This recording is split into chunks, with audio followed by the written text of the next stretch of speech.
Welcome. I'm just going to give you a review of my Nugent 3117H. It's a flatbed 10 by 5'7". It's rated to 3,500 kilograms, and I only picked it up yesterday from the local distributor. As you can see, it really does catch the eye, and first impressions, I'm really impressed with this trailer. It's well put together, well manufactured. There's a few little details I really like about this trailer over its competitor. I like the way the chains here are plasticed off, and also you can see, if I uncouple, there's a plastic ring which goes around it, which cuts out a lot of vibration and extra noise. The extras, as you can see on this trailer, are the drop down sides, the mesh side extensions. I've put LED lights on it, checker plate flooring, lash down rings are in the flooring,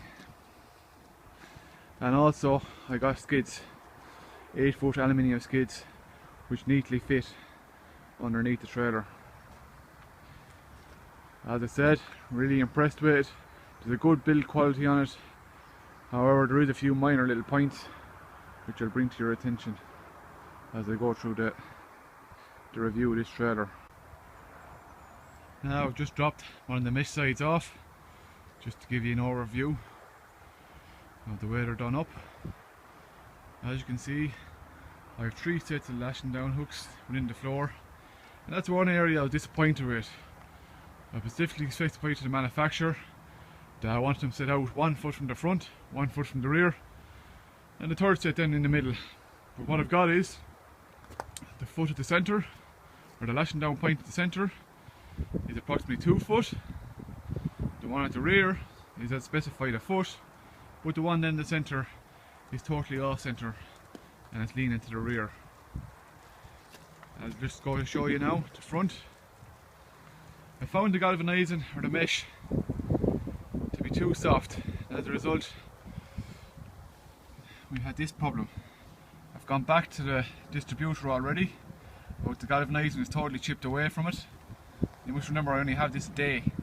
I literally brought it home yesterday, so I'm extremely disappointed with that, and hopefully the distributor will see fit to get onto the manufacturer, Nugent, to get it sorted. Other than that, the trailer is put together very well, and what I like, especially in this 10 by 5'7" model, is the way that the sides are all in one piece, unlike the previous manufacturer where you had 2 sets of sides to make up the one length.